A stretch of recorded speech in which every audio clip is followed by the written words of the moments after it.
A'udzubillahiminasyaitonirrajim. Bismillahirrahmanirrahim. Assalamualaikum warahmatullahi wabarakatuh. Waalaikumsalam warahmatullahi wabarakatuh. Alhamdulillah wa syukrulillah wa la haula wa la quwwata illa billah. Alhamdulillahilladzi bi ni'matihi tatimmu shalihat wa bi fadlihi tatanazzalul khairat wal barakat wa bi tawfiqihi tuhaqqaqul ghayat wal hajat. Asyhadu an la ilaha illallah wa asyhadu anna Muhammadan abduhu wa rasuluh. Allahumma shalli wa sallim wa barik ala sayyidina Muhammadin al-Fatih lima ughliqa khatim lima sabaqa nasir haqqi bil haqqi wal hadi ila siratikal mustaqim wa ala alihi wa sahbihi haqqa qadrihi wa miqdarihi al-'azim. Allahumma la sahla illa ma ja'altahu sahla wa anta taj'al hazna idza syi'ta sahla. Baiklah, sebelum kita mengaji dan mengkaji, kita beriadu sholihin. Mari bersama-sama kita membaca salawat kepada ataupun diajarkan atas Nabi Muhammad Sallallahu Alaihi Wasallam. Ya, Allahumma sholli ala Sayyidina Muhammad wa ala ali Sayyidina Muhammad. Allahumma sholli ala Sayyidina Muhammad wa ala ali Sayyidina Muhammad. Allahumma sholli ala Sayyidina Muhammad wa ala ali Sayyidina Muhammad. Alhamdulillah, kita sampai kepada bab yaitu darsun fi fadl jihad, yaitu terkait dengan keutamaan jihad. Mari kita jihad. Allahu Akbar. Allahu Akbar. Tetapi coba kita coba kupas secara pemaknaan jihad yang lebih luas. Tidak hanya cukup dengan Allahu Akbar lalu bakar. Allahu Akbar tapi perdamaian. Jihad asal kata dari jahada, yujahidu, jihadan. Ada juga mustaqahnya yaitu istihad dan mujahadah. Artinya apa? Sungguh-sungguh. Itu dalam KBBI ya. Sungguh-sungguh, upaya yang sungguh-sungguh. Ada sebagian ulama menyampaikan bahwa jihad itu banyak terbagi-bagikan. Ada yang jihad upaya optimal dalam dakwah, pemikiran, kemudian juga perkataan dan sebagainya. Itu disebut dengan jihadul fikr, atau juga disebut jihadul lisan. Kemudian ada juga menyampaikan bahwa upaya atau kesungguhan untuk kebaikan dengan mengorbankan harta, itu berarti jihad dengan harta, jihad bil mal. Kemudian ada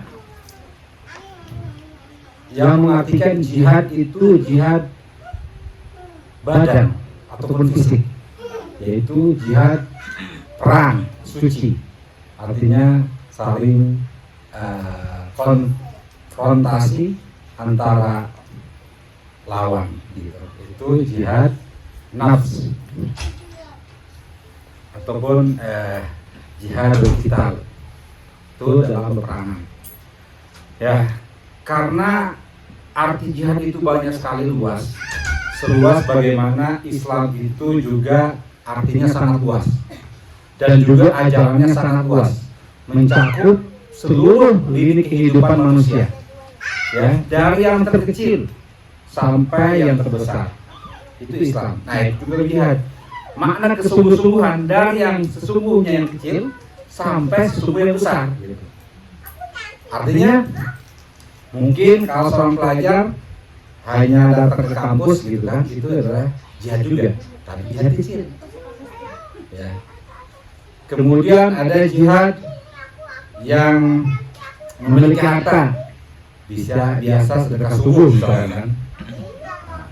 beberapa rupiah atau beberapa dinar gitu tiap peluru, ya mungkin dibandingkan dengan harta pemasukan yang lebih besar bisa disebut juga jihad kecil.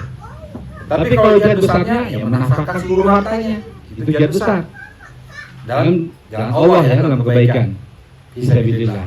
Ada seperti orang pelajar ya all out gitu kan, optimal dalam belajar sehingga dia bisa mendapatkan nilai yang tinggi dan bisa bermanfaat atau mengajarkan kepada orang lain, itu juga optimal. Itu dalam konteks apa ya? Jihad fisabilillah.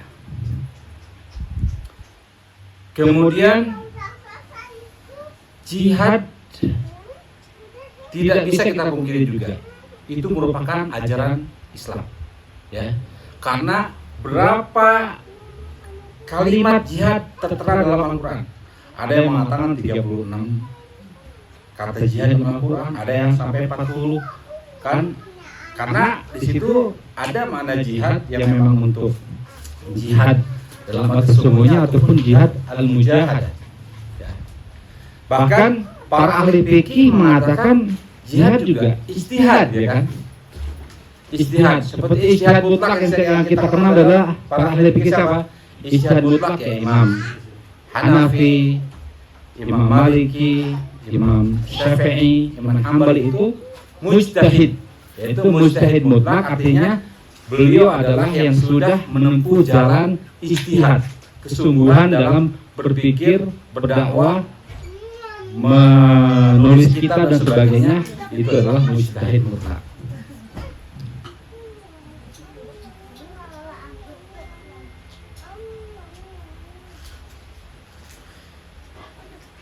Nah, kita kembali kepada kitab Riyadhus Shalihin. Di sini mu'allif Imam Nawawi rahimahullah wa nafa'ana bi ulumihi wa bi fadlihi wa bi karamatihi insyaallah fi darain. Beliau menulis awal daripada keutamaan jihad ini dengan ayat Al-Qur'an surat At-Taubah. Qala ta'ala a'udzu billahi minasyaitonir rajim. Bismillahirrahmanirrahim. Wa qatilul musyrikina kaffatan kama yuqatilukum kaffah wa'lamu annallaha ma'al muttaqin. Yang arti retolaknya adalah perangilah orang-orang musyrik seluruhnya. Kafa itu tanpa ada sisa. Kalau retolaknya ya kafa kama yuqatilukum, ya, tetapi di sini yang biasa tidak diteruskan oleh orang-orang yang menggemborkan jihad tetapi dalam arti makna yang kecil, bukan makna yang sesungguhnya. Kalau dikatakan perangilah orang-orang musyrik seluruhnya, kama yuqatilukum, sebagaimana mereka memerangi kamu. Perangilah, tetapi di sini tatkala mereka memerangi, kan gitu konotasinya. Kalau kita tarik lagi, karena ayat ini kapan diturunkan? Nah, kalau kita lihat kepada asbabun nuzul, sebab diturunkannya ayat ini yaitu pada 9 Hijriyah. Ya, 9 Hijriyah itu berarti Nabi sudah hijrah ke Madinah. Nah, ayat ini turun tatkala dalam sejarahnya adalah para mukmin, orang-orang sahabat Nabi dan para sahabatnya memenangkan perang Khandaq. Sehingga orang-orang kafir Quraisy itu kalah. Ya, kalah total. Nah, setelah kalah, karena Nabi Muhammad adalah merupakan nabi yang Raufur Rahim, ya. Nabi yang lembut dan pengasih.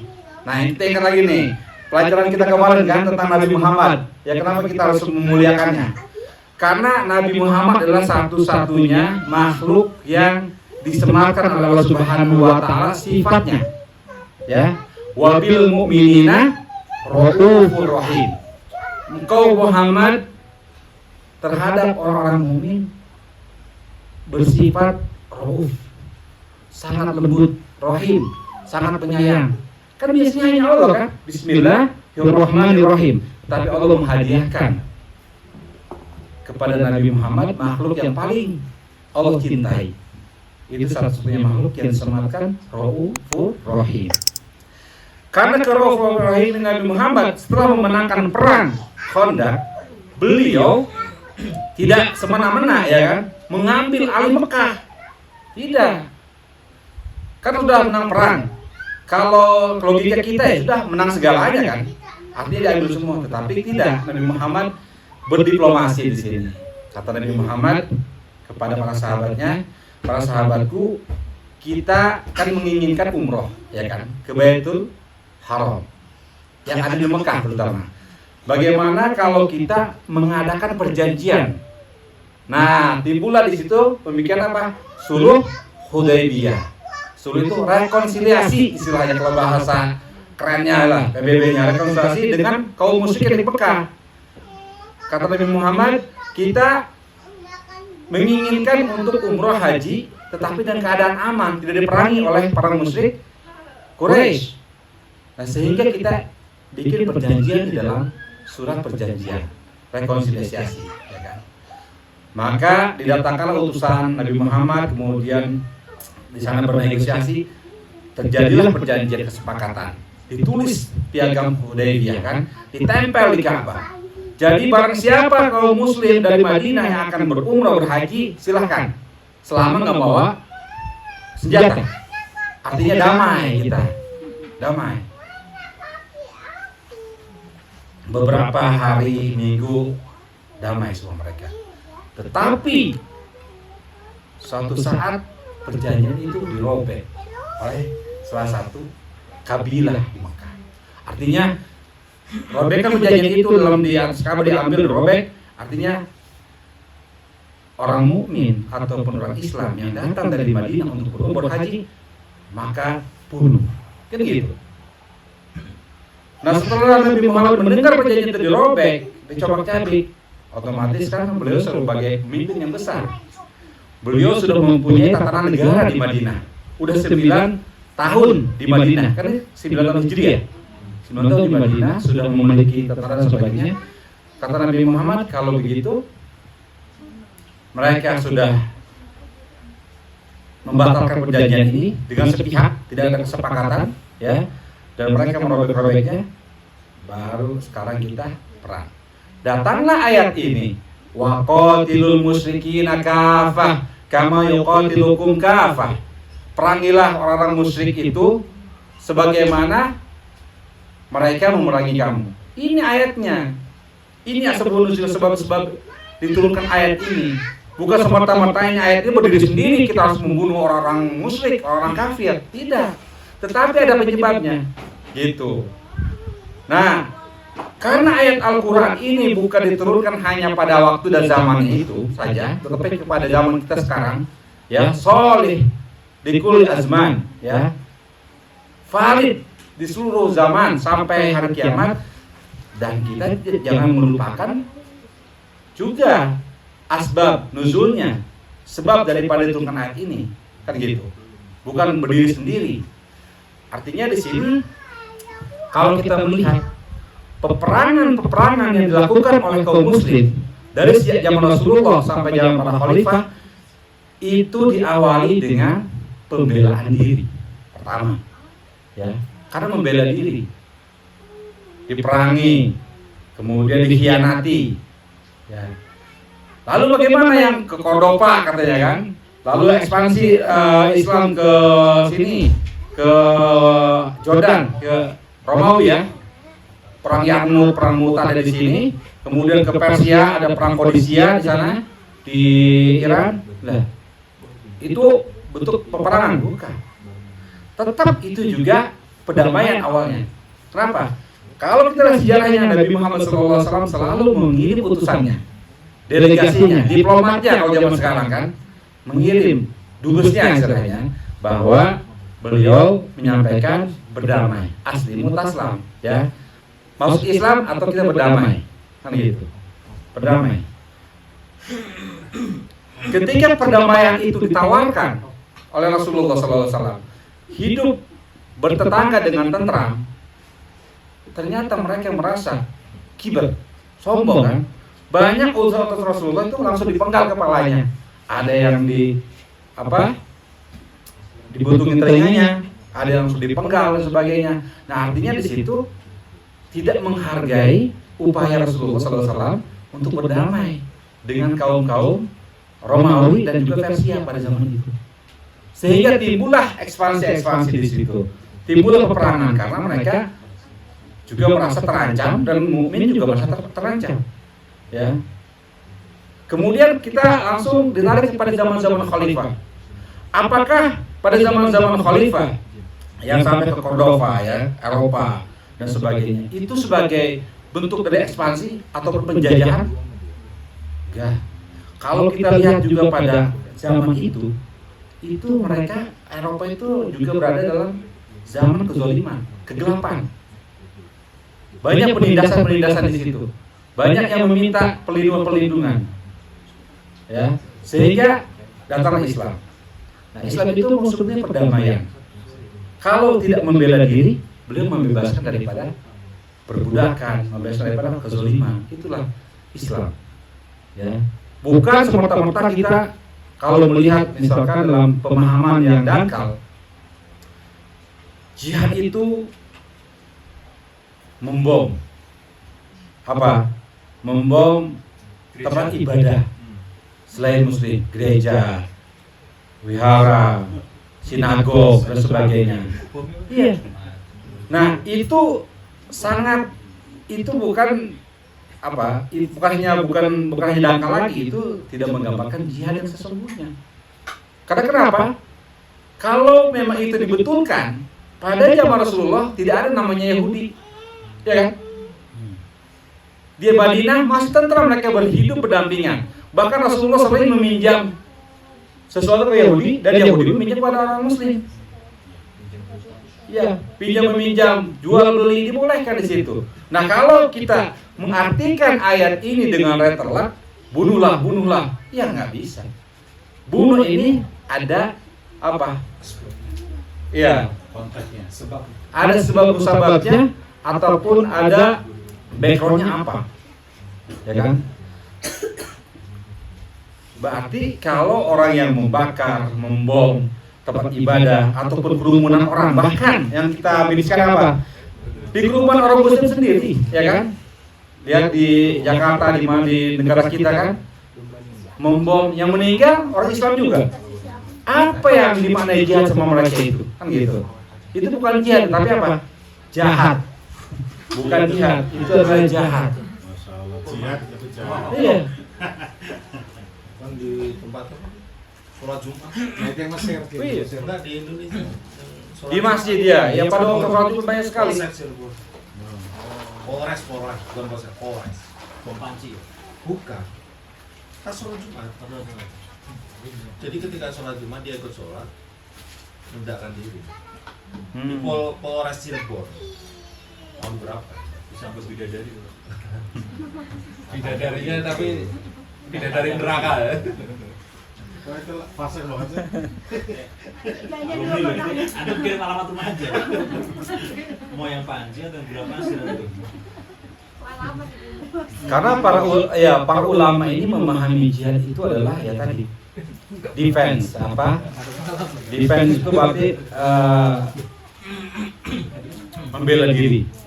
Kemudian juga menyebarkan perdamaian di seluruh, membela kebenaran, ya. Hal ini juga dipraktekkan oleh ulama-ulama kita, ya, ulama-ulama dalam negeri kita. Tatkala mungkin kalau kita lihat sejarah daripada pendiri NU, ya, Kiai Haji Hasyim Asy'ari, beliau adalah pencetus daripada resolusi jihad.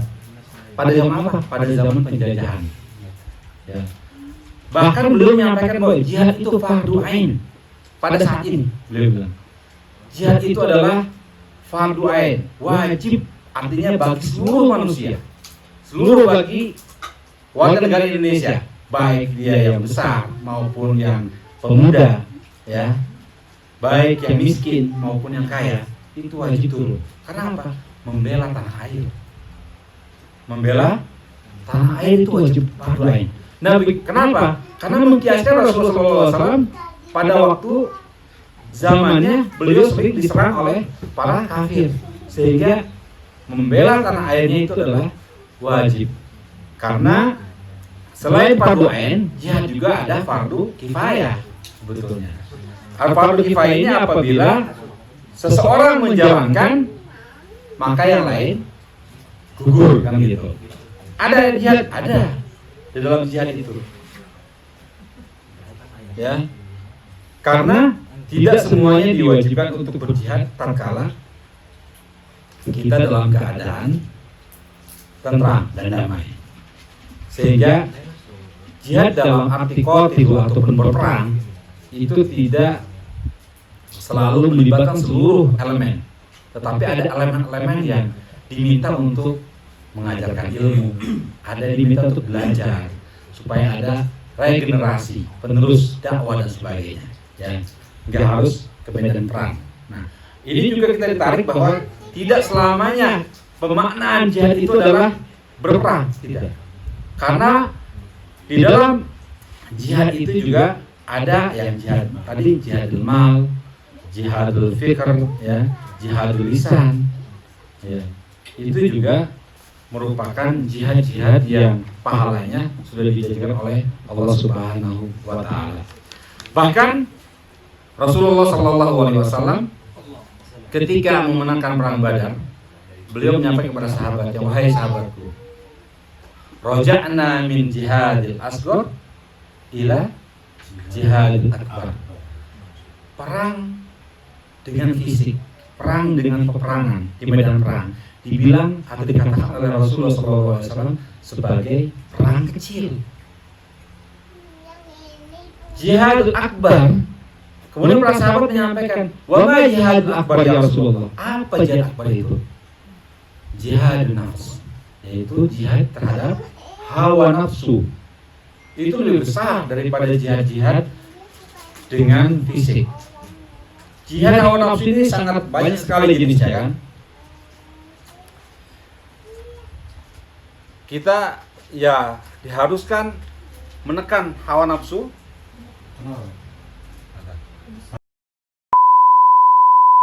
Jihad nafsu itu, jihad terhadap memerangi hawa nafsu itu dikatakan Rasulullah bahwa jihad besar sekali. Karena dari zaman Rasulullah sampai zaman sekarang ini juga banyak tantangan-tantangan, godaan-godaan, ya, hawa nafsu yang memang harus diperangi. Gitu. Misalkan ada perempuan cantik, ya jangan lah. Perempuan cantik tapi udah bersuami, jangan dilirik lah. Itu punya orang.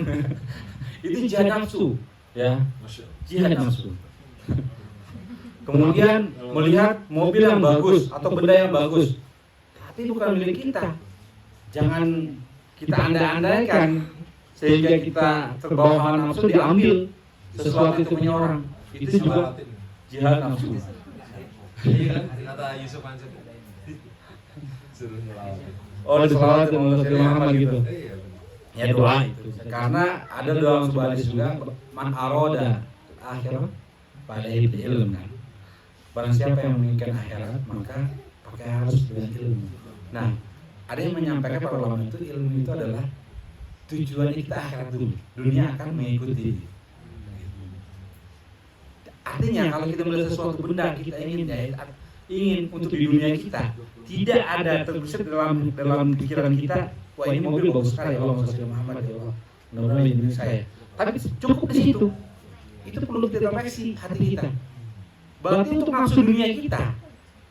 Tapi kalau mudah-mudahan mobil itu dengan berkaitan salawat di lirik saya bisa ke masjid pakai mobil itu. Saya bisa berdakwah ke mobil itu. Tetapi kebanyakan daripada kita cukup di dunia, misalkan wah rumah bagus banget villa, ya Allah mudah-mudahan jangan begitu, Pak. Ya Allah, semoga dengan mobil ini mendapat bekerja dengan lebih baik. Makin nyenyak Pak di rumah ya. Makin nyenyak di rumah. Nah itu kembali kepada diri masing-masing lah, ya kan. Niat. introspeksi baik. Nah, karena ini ada juga kalau kita sadari nggak sadari bahwa ada yang mengatakan namakan jihad, tapi sebetulnya bukan jihad. Sebetulnya nafsunya dia. Jahat. Jahat itu. Jadi jahat ya. Misalkan, ya introspeksi diri. Misalkan pilihlah saya, misalkan. Maka saya akan perjuangkan. Oh. Dapil. Dapil atau apalah. Ya lurah lah, saya kelas lurah. Bila jadi lurah gitu kan, saya akan perjuangkan hak-hak rakyat saya. Saya akan bangun masjid di seluruh juru kampung ini. Tapi kan kembalinya ke dia. Awalnya adalah pilihlah saya. Banyak orang yang hanya mengatakan bahwa saya itu memang untuk berjihad, tetapi lupa. Sebetulnya, mohon maaf ya, tujuan dalam hati besarnya itu adalah untuk kesenangan diri sendiri, untuk mengamankan dirinya, bukan untuk Allah. Banyak kalau kita sadari diri kita ataupun kita jaminan orang lain, banyak sekali. Yang awalnya adalah dasar Al-Quran Karim. Hah? Dasar apa? Dasar daripada misalkan. Iya, banyak. Kita nggak perlu disebut gitu kan. Dasar daripada peraturan ini adalah Al-Quran. Dasar daripada perusahaan ini adalah Al-Quran. Dasar daripada yayasan ini adalah Al-Quran. Tetapi ternyata, mohon maaf, untuk misalkan nafsunya sendiri. Justru karena di sini kenapa disebut akbar gitu kan? Jihad akbar. Bismillah. Nah, jihad hawa nafsu ini perlu sangat kita tekankan karena memang kita dalam keadaan damai. Ya. Berdamai, kita tidak memiliki musuh ataupun kafir harbi saat ini ya di negara kita maupun di negara Yordania ini. Artinya lebih kita banyak menekan jihad kepada hawa nafsu kita. Karena dengan jihad-jihad ini kita selalu berintrospeksi pada diri kita. Apakah benar kita ini memang untuk jalan Allah? Misalkan ya, pengajian yang kita sekarang lakukan. Ini kan sudah jelas-jelas kalau hadisnya ya. Man kharaja fi talabil ilmi wa huwa fi sabilillah hatta yarji'a. Barang siapa yang menuntut ilmu atau keluar menuntut ilmu, maka dia dikatakan sebagai jihad fi sabilillah sampai dia pulang. Tetapi kita harus introspeksi juga pada kita. Tujuan kita mengaji ini apa? Nyari makan, Mas. Nyari makan ada. Ya. Atau cuma dikit. Enggak lah, enggak masuk kategori itu. Atau ngeropi, nyari teman, atau iseng aja gitu kan. Saya sih nyari tempe, Mas. Dari tempe banyak sekali. Nanti harus kita niatkan lagi kembali kepada niat kita untuk apa? Kita thalabul ilmi ini, gitu kan. Ataupun apapun kita niatkan seperti kita mencari nafkah untuk keluarga itu kan disebut jihad juga, ada hadisnya. Masya Allah. Itu jihad juga untuk keluarga. Harus diniatin ya itu ya. Harus diniatin. Oh. Kullu a'mali binniyat. Segala sesuatu pekerjaan, perkataan dan sebagainya itu harus dengan niat. Kembali ke niat lagi. Kalau niatnya bersih, insya Allah mahjur. Kalau niatnya kotor, kotor juga. Misalkan ya jihad, niatnya memang untuk jihad, tetapi salah juga dalam penerapannya. Membunuh orang, mencaci orang, mengkafirkan orang, nah itu juga terlalu kepada nafsu. Jadi kembalinya ke nafsu. Bahkan di sini dalam Riyadhus Shalihin dikatakan bahwa ada seorang Arabi. Arabinya adalah orang Badui, ya. Inna Arabiyan ata Nabi sallallahu alaihi wasallam faqala ya Rasulullah ar-rajulu yuqatil maghnam. Ya. Ada seorang laki-laki yang keluar berjihad, berperang, tetapi tujuannya apa? Harta rampasan. Ada. Bukan hanya di zaman kita, di zaman Rasulullah pun ada. Gitu loh. Para sahabat yang luar biasa yang dibimbing langsung oleh Nabi Muhammad SAW, ya, ada yang keluar dari sahabatnya. Seperti yang kita tahu kan, arti daripada sahabat apa? Barang siapa yang melihat Nabi, berinteraksi dengan Nabi, meninggal dalam keadaan Islam, itu adalah sahabat. Tetapi ada yang ketemu Nabi, berinteraksi dengan Nabi, bahkan berjihad dengan Nabi, tetapi matinya dalam keadaan tidak Islam. Ada. Maka ini sebuah hadis dikatakan.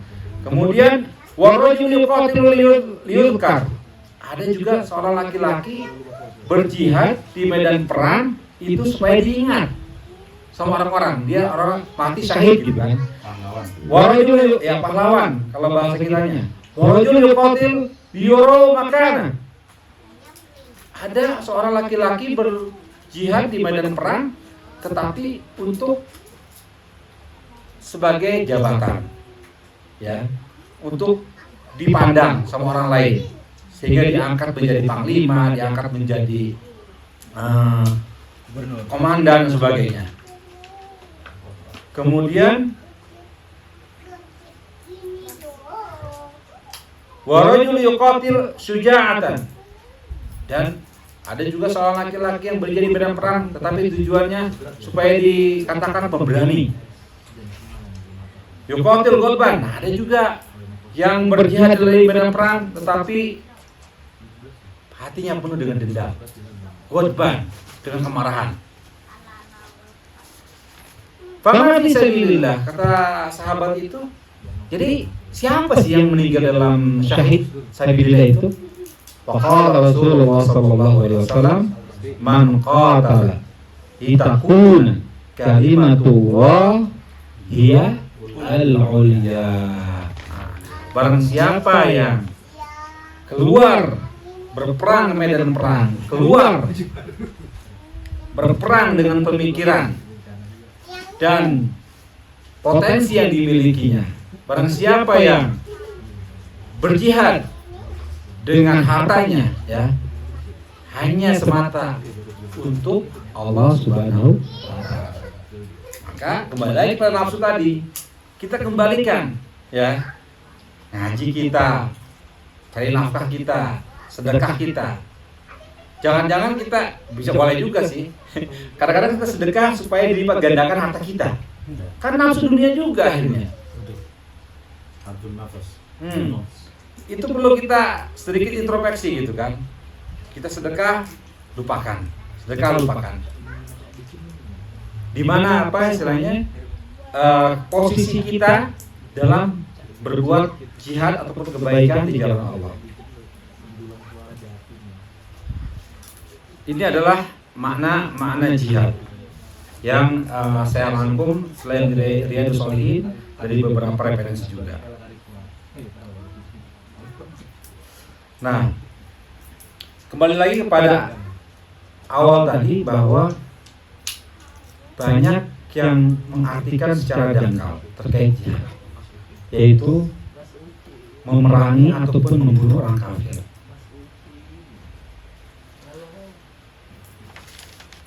Kalau memang hal itu dibenarkan dalam Islam, tidaklah Nabi Muhammad SAW bersabda, "Man ada diminya faqad adani." Barang siapa yang menyakiti seorang kafir dhimmi, maka dia telah menyakitiku. Kalau lebih lebar lagi kan, barang siapa yang membunuh kafir dhimmi, maka dia telah membunuhku. Kan berat ini.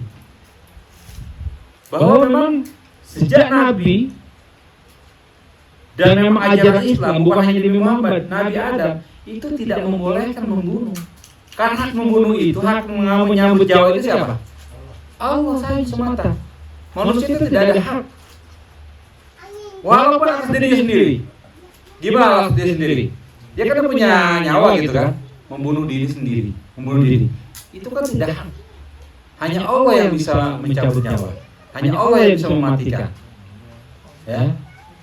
Kecuali memang ada perintah Allah Subhanahu wa taala. Yang memang itu adalah bukan dhimmi, harbi. Kembali kepada dhimmi, harbi, kafir itu. Artinya harbi itu adalah tadi yang kita sampaikan. Dia menyakiti kita dulu, kemudian dia mengkhianati kita. Itu boleh. Tapi pada zaman sekarang apakah kita boleh? Seperti kita lagi bertransaksi bisnis nih, mengkhianati kita si seorang yang bukan Islam gitu kan? Boleh kita langsung kita bunuh? Enggak. Keadaan kita bukan keadaan harb, perang bukan. Keadaan kita dalam keadaan silmi, damai. Yang berhak memutuskan dia itu dibunuh itu adalah waliul amr, pemimpin negara itu, presiden. Seperti dia memberikan kita seorang selain muslim itu, memberikan kita, menipu kita dengan memberikan sebuah obat, ternyata obat itu narkoba gitu, sampai kita celeng, bunuh nih, karena dia juga seorang selain muslim, ya kan? Nah itu juga nggak bisa, karena kita dalam keadaan silmi, nggak bisa memutuskan hal itu. Ya. Apalagi orang itu tidak bersalah, apalagi orang itu ruhban itu adalah rohaniawan, ya kan? Rohaniawan Kristen, rohaniawan Yahudi, kemudian Hindu, Buddha dan sebagainya, itu luar biasa. Dia sangat dihargai dan dihormati oleh Nabi Muhammad SAW. Apalagi seorang Muslim, ya kan? Tadi ada bom panci di masjid, ya, ada bom molotov di masjid. Man qatala musliman faka'annama qatala nasa jami'an. Barang siapa yang membunuh satu orang muslim, maka seakan-akan dia membunuh seluruh manusia, ya kan? Kemudian la tuqatilu nafsan bighairi haq, maka tidak boleh membunuh nafs. Nafs itu baik muslim maupun selain muslim itu nggak boleh dibunuh, ya kan? Kenapa? Walaqad karramna bani Adam. Kata Allah, aku telah menghargai, memuliakan dia sebagai Bani Adam, sebagai manusia. Ini juga lihat asbabul nuzul hadis ini kan, atau ashabul nuzul ya, Al-Quran itu ayat ya. Itu kalau kita lihat waktu itu ada seorang jenazah Yahudi, ya. Jenazah Yahudi diangkat oleh para Yahudi itu lewat Rasulullah, kemudian Rasulullah berdiri. Sahabat menyampaikan, ya Rasulullah, dia itu Yahudi, kenapa harus kita menghargai dia? Alaisal bashar, bukankah dia manusia? Orang meninggalnya aja Rasulullah menghargai, apalagi orang hidupnya, kan gitu. Janganlah kita semena-mena terhadap orang yang berbeda daripada akidah kita, ya kan?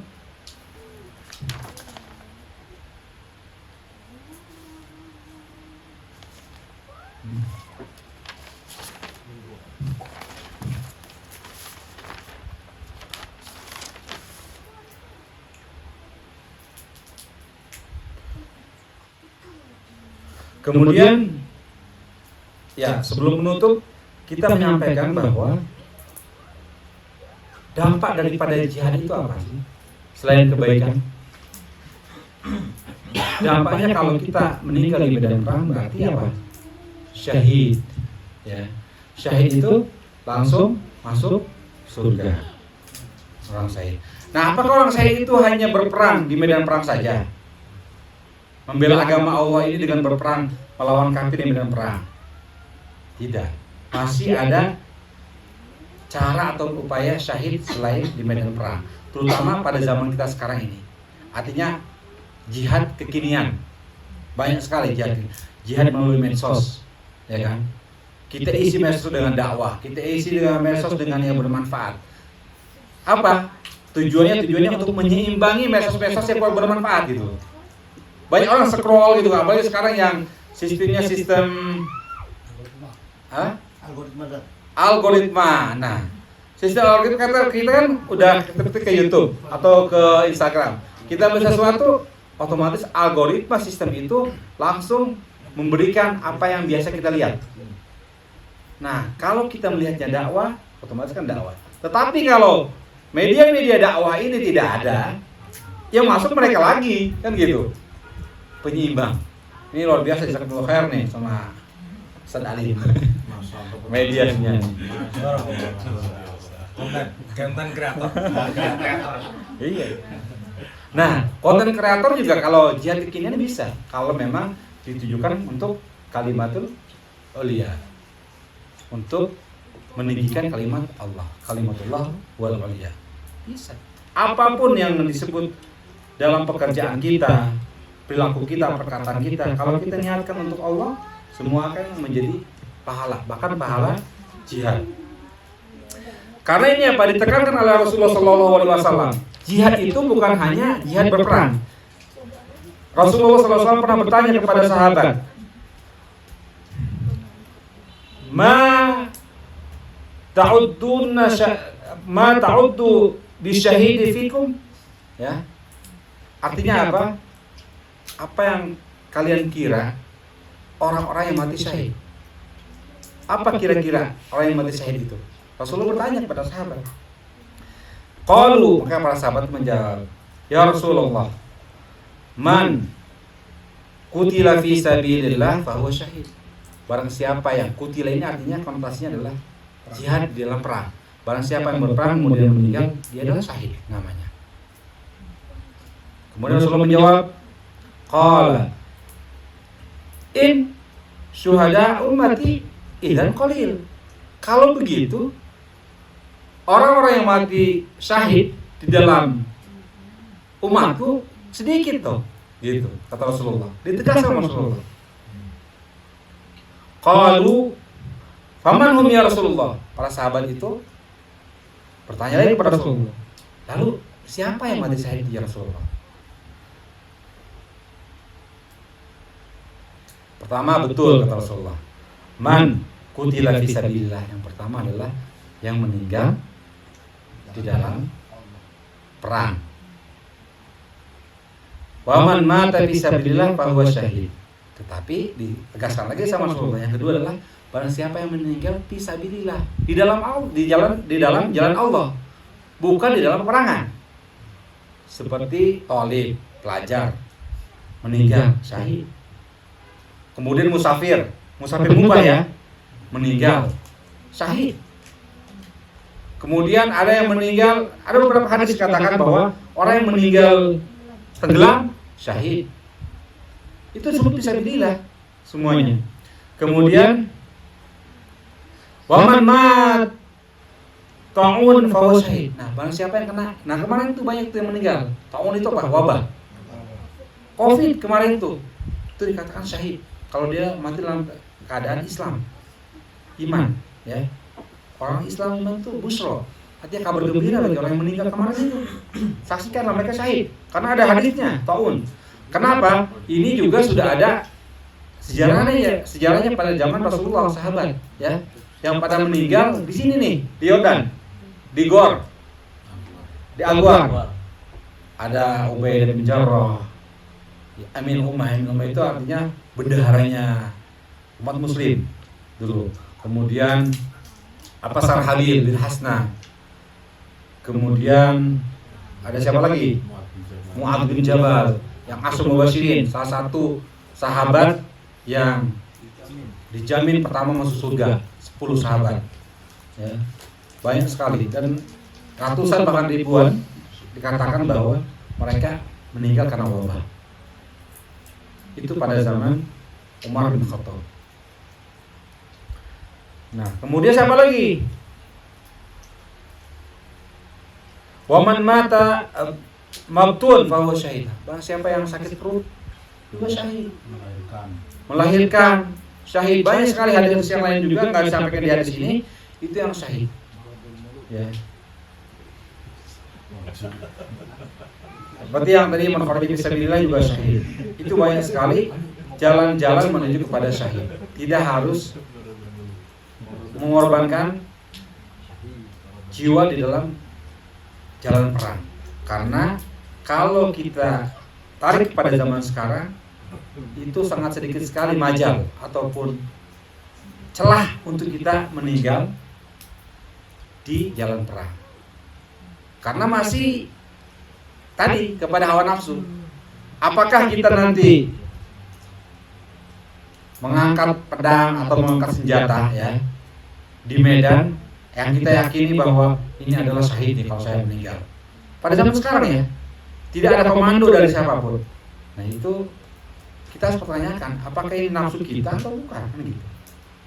Tetapi kalau memang tanah air seperti nauzubillah, negara kita dijajah sama orang lain, ya kan? Kita angkat senjata, nah itu syahid namanya. Itu bisa jihad fisabilillah. Ya. Kemudian tiba-tiba kita juga karena saking menggebu-gebunya ingin membela orang lain, tapi dengan jiwa dan raga kita gitu kan. Misalkan kita bergabung dengan negara mana gitu, negara A, negara B gitu lah, ya kan. Saya akan bergabung, saya akan mau jihad, meninggal di situ. Belum tentu. Karena negara itu pun berperang, belum tentu murni karena untuk Allah, belum tentu.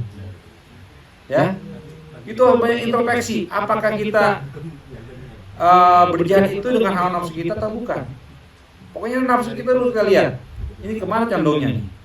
Ada orang yang memang betul-betul ingin perang, dendam tapi kadang-kadang karena orang tua saya dibunuh, bukan karena Allah. Ada hadisnya, Godban itu juga tidak masuk pada jihad. Ya, tapi karena semuanya diserahkan karena Allah, maka akan menjadi jihad. Mungkin demikian.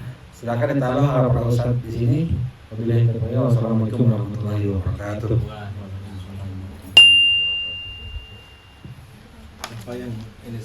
Apa yang membedakan sebelum ini? Saya satu aja. Tadi salah satu makna jihad itu sungguh-sungguh. Apa yang secara operasional teknisnya, definisi teknisnya, apa yang membedakan jihad dalam makna sungguh-sungguh dengan gulu atau apa istilahnya berlebih-lebihan? Ya, gulu berlebih-lebihan dalam ya itu secara operasional teknis apa yang membedakan? Karena kadang ketika kita lihat praktek di lapangannya amat sumir antara bersungguh-sungguh dengan gulu atau berlebih-lebihan. Siapa yang mau jawab nih?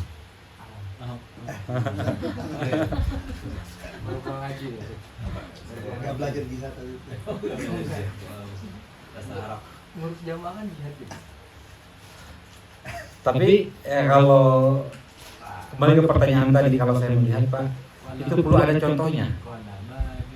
Karena kalau kita mengatakan bahwa itu hulu atau berlebih-lebihan, belum tentu itu berlebihan. Hanya menurut kita aja berlebihan. Tetapi kalau dalam konteks mungkin hadis dan keagamannya ada.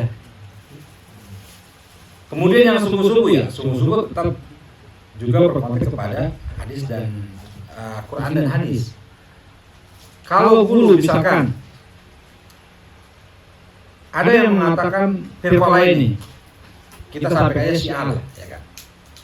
Setiap 10 Asyura ya, itu memperingati meninggalnya Husain, sehingga dia memukul-mukul badannya sampai berdarah-darah. Ya. Dan itu ada dasarnya enggak? Kan nggak ada dasarnya tuh. Oh ya, otomatis itu termasuk pada hulu, tapi menurut mereka itu adalah jihad. Meninggal yang pun jihad, bahkan ada yang membacok di sini kan, karena mereka pun kalau meninggal udah tenang katanya. Karena kita meninggal karena Husain akan langsung dibalas surga. Nah itu yang saya melihat contoh daripada gulu. Tapi kalau gulu misalkan apa Pak? Gulu di sini contohnya. Ya contohnya kan kalau dalam hal ini dalam konteks beribadah, beribadah. Kan itu bagian mungkin dari jihadun nafas itu, bagaimana kita bersungguh-sungguh terhadap diri kita. Kalau dalam dulu ketika saya nggak tahu itu hadis apa ya yang dikisahkan para sahabat itu sampai memasang tali di ya. itu Kalau tidur langsung talinya ini. Iya ada itu nah mungkin itu kalau dalam konteks kita tarik dalam konteks kekinian sekarang umpamanya gitu, karena dia saking sholat malamnya gitu, katakanlah sampai 100 rakaat atau mungkin sampai 3 jam, akhirnya dia dalam performan apa istilahnya, ibadahnya memang luar biasa, tapi dalam performan kinerja di kerjaannya jadi persoalan. Itu kan banyak kejadian yang seperti itu. Kalau dulu umpamanya ketika saya di SMA umpamanya, itu karena saya di sekolah SMA, kegiatan ngaji itu di mana-mana gitu. Sampai prestasi apa istilahnya, belajarnya keteteran, yang awalnya dia bagus terus jadi turun. Itu dalam konteks kekinian ya. Sehingga kadang kita agak dalam sisi operasionalnya agak kesulitan membedakan mana itu yang masuk dalam kategori hulu dan mana yang masuk itu masih dalam batasan memang dia bersungguh-sungguh gitu. Itu kalau dalam konteks pribadi.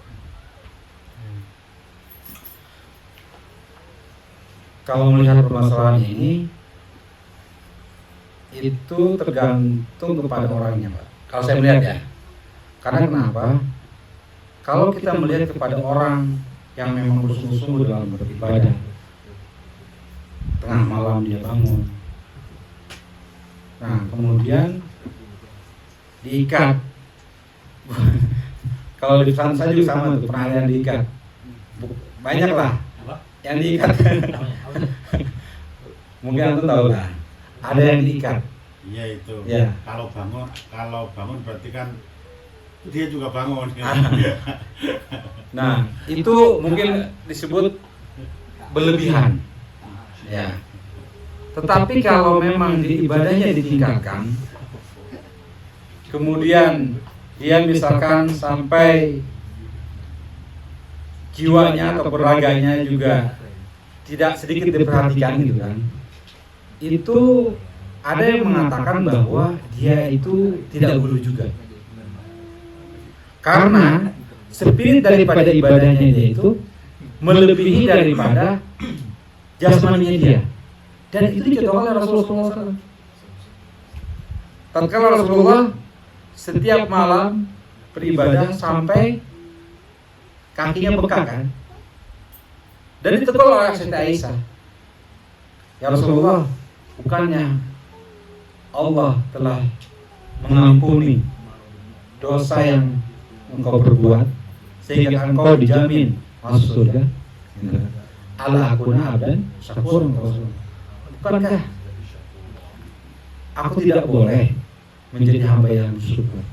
Artinya spirit Rasulullah, jiwa Rasulullah itu memang sudah sepenuhnya untuk Allah Subhanahu wa Ta'ala. Tetapi kalau kita balance tadi gimana? Kalau mungkin definisi operasionalnya, teknisnya begitu, bisa juga ketika kita maknai umpamanya, mohon maaf nih, kalau definisi termasuk dalam hal ini kita, dalam hal ini perang gitu. Mungkin di negara kita tidak ada perang, tapi bagaimana hukumnya orang-orang dari negara kita yang memang dia pergi ke negara yang memang dia berperang, contohnya ke Suriah atau ke Irak, yang memang di situ memang biahnya, lingkungannya lingkungan perang gitu. Tapi di negara kita tidak, dia datang ke sana. Atau dia ke Palestina, apakah itu bagian dari jihad, atau bisa kita memang dalam kondisi perang memang, atau tidak bisa dimaknai begitu juga, atau itu bagian dari hulu tadi? Ya itu sih kalau hemat saya Pak, itu bukan hulu, itu justru dia tidak memaknai makna jihad. Sekarang gini, di Syria lagi perang, di negara lain seperti Irak lagi perang. Kalau kita melihat itu perang dengan siapa? Realitanya kan? Terus komandannya siapa? Apakah di situ ada khalifah? Apakah di situ ada Amirul Mukminin gitu kan? Apakah di situ ada memang betul-betul Muslim itu tertindas? Nah, ini perang Muslim dengan Muslim. Terus spirit daripada orang itu datang ke negara lain yang memang bukan urusannya, bukan membela tanah airnya juga, bukan membela itu apa? Keturunannya juga. Apa spirit jihad itu dari mana? Dasar jihad itu dari mana?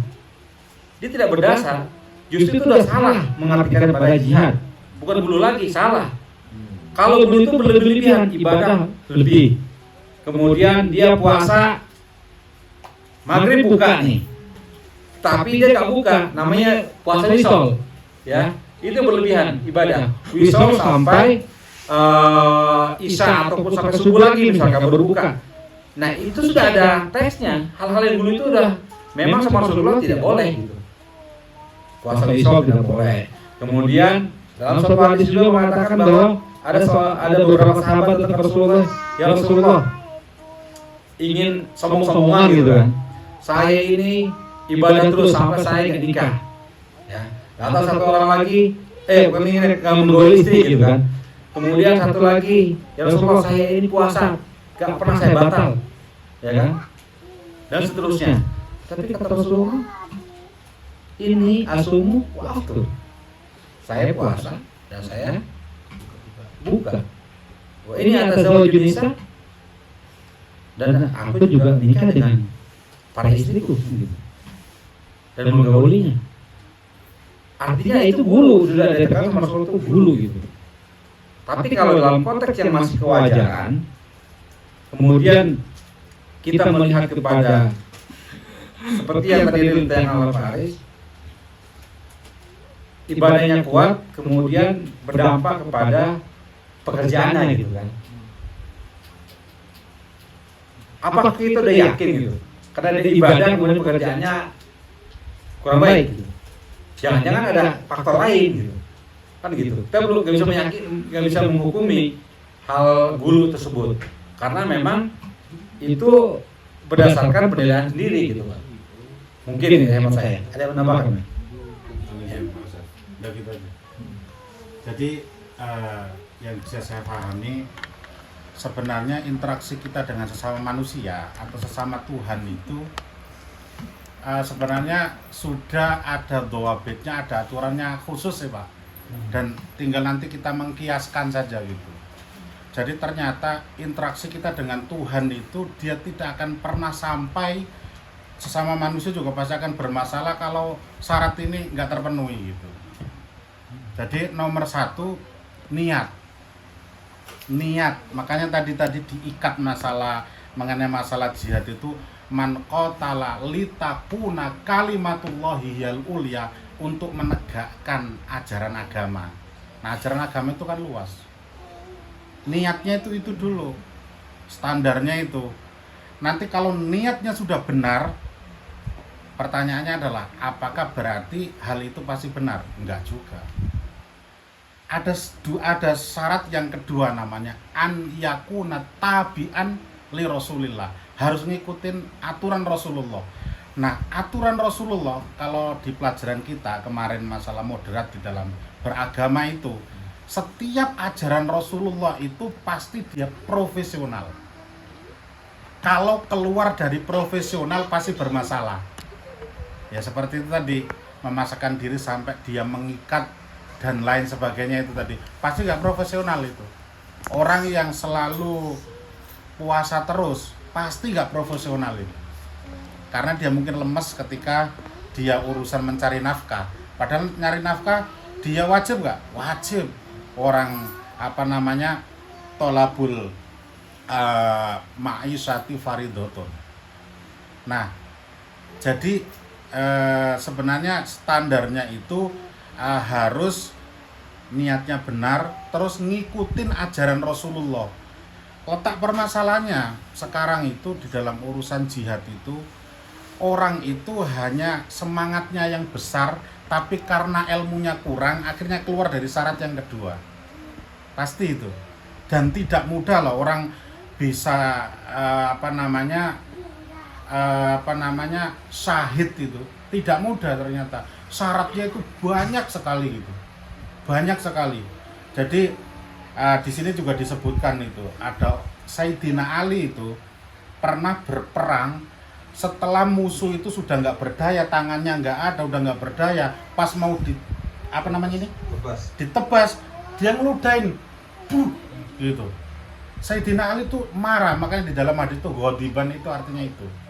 Sayyidina Ali tuh marah, akhirnya Sayyidina Ali nyingkir. Loh, kenapa nggak Anda tebas katanya? Tadi katanya, aku itu lillahi ta'ala pas ngelawan dia itu, tapi pas dia ngeludahin saya, emosi saya yang muncul. Tuh, kalau seandainya tadi dilanjut, berarti dia keluar dari niat, bukan lillah lagi, sampai sedetail itu loh, tidak lillah lagi, tapi karena emosi gitu. Nah, makanya jihad itu pahalanya segitu besar. Orang yang mati jihad itu dighairi hisab loh, dighairi hisab, belum lagi bidadarinya dan lain sebagainya. Tapi tidak mudah. Banyaknya orang yang berjihad itu karena niatnya sudah benar ya lillahi ta'ala, tapi ittiba'an li rasulillahnya salah, akhirnya enggak syahid tapi sangit, Pak. Akhirnya enggak sangit. Contoh misalkan nih, ini kitab yang luar biasa ini namanya I'anatut Thalibin. Itu ternyata memberi makna jihad itu luar biasa. Jadi bagusnya luar biasa. Karena begini, di dalam kalangan muslimin sendiri itu karena banyak riwayat yang muncul, akhirnya ada orang bilang jihad itu nggak ada. Jihad itu adalah jihad nafas seperti yang dikatakan Pak Munir itu. Akhirnya muncul sebuah sekte, yaitu ada yang bilang Jamiah Tabligh. Jamiah Tabligh itu salah satu kekeliruan yang dikritik oleh ulama Islam itu adalah mentiadakan jihad fisik, mentiadakan jihad yang angkat senjata, Pak. Nah, ternyata pas dikaji kronologi kenapa berdiri Jamiah Tabligh, itu ternyata saat itu India lagi berperang dengan Inggris. Nah, bagaimana cara melemahkan orang India? Yaitu tadi diutus seorang, istilahnya gitu, fokusnya hanya jihadun nafas, bahwa jihad ngangkat senjata itu enggak ada. Nah, itu kalau kita lihat sisi negatif dari Jamiah Tabligh itu, dia mentiadakan jihad angkat senjata. Salah juga. Kenapa kok salah? Di dalam sebuah hadis itu kata Rasulullah itu afdholul a'mal, banyaklah sebaik-baik amal perbuatan adalah jihad fisabilillah loh. Kemudian lagi fa inna dzarwatal Islam, dzarwatal Islam, puncak dari Islam itu jihad. Kenapa penting? Duh, orang kalau ketika sudah nggak punya motivasi untuk mempertahankan keyakinannya seperti Islam ini, hancur kita. Makanya jihad itu harus disuarakan betul-betul, tapi yang benar. Ada syaratnya. Nah, bagaimana syaratnya agar menjadi benar? Salah satu di antaranya, jihad itu ada urutannya. Di sini itu, jadi jihad itu dikatakan di sini itu fardu kifayatin fi kulli am. Nah, jadi pertunjukan senjata nuklir dan lain sebagainya itu penting di dalam negara itu, yang harusnya tiap tahun itu ditunjukkan, Pak.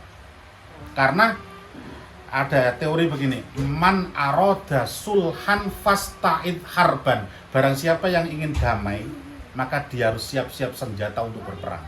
Dengan senjata itu orang nggak akan berani ngancam kita, negara jadi aman.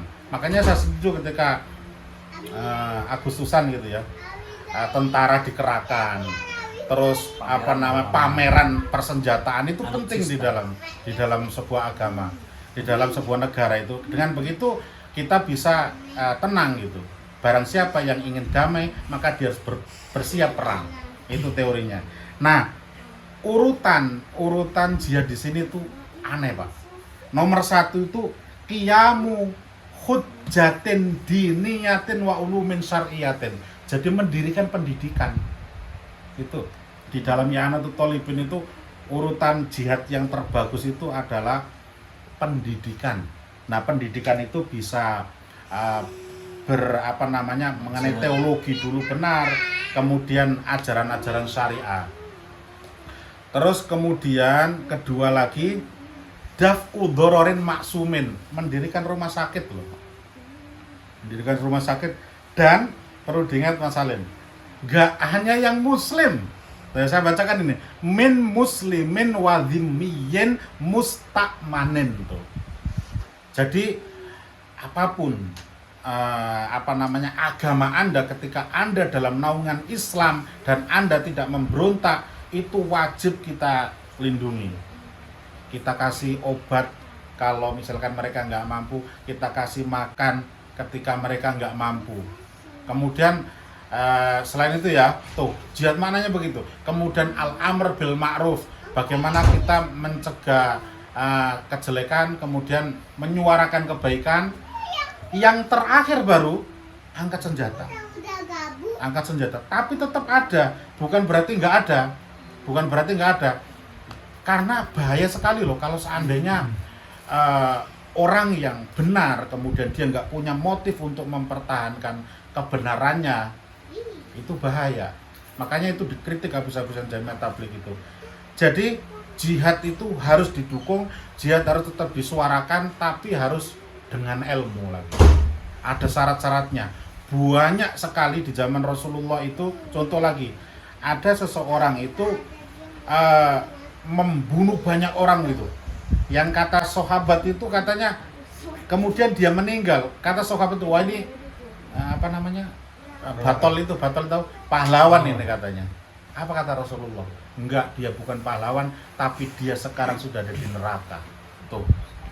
Berarti ada satu yang dilanggar dari dua syarat tadi. Layat tabi'u ittiba'an li Rasulillah. Dia enggak ngikuti ajaran Rasulullah. Keluar niatnya. Jadi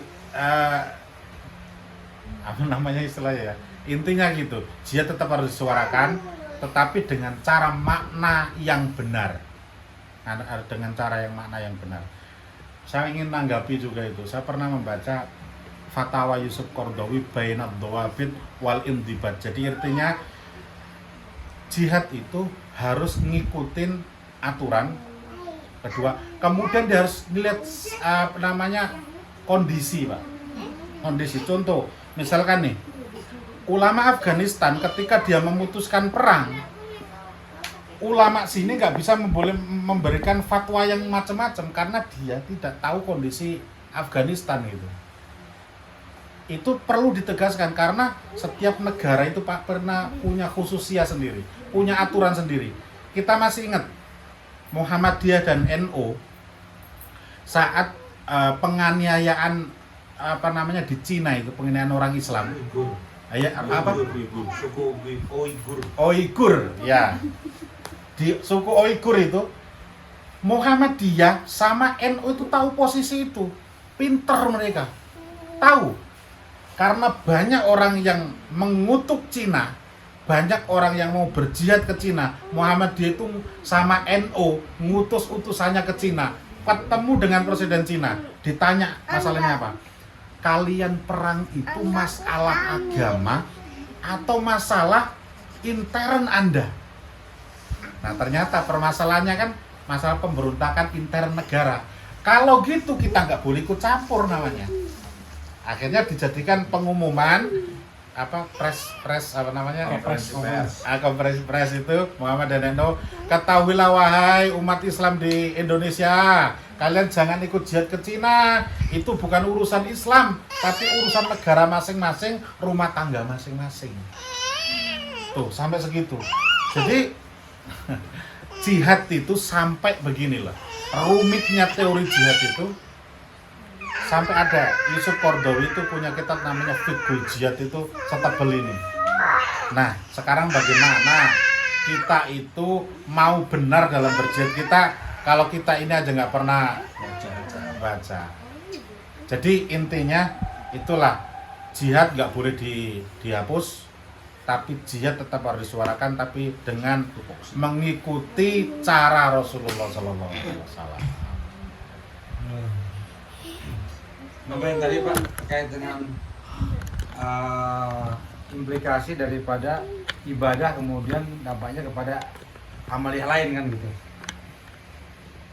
Karena ada banyak ulama yang menyampaikan bahwa kalau penafsiran inna sholata tanha 'anil fahsya'i wal munkar, bahwa sholat itu mencegah daripada kejelekan dan kemungkaran.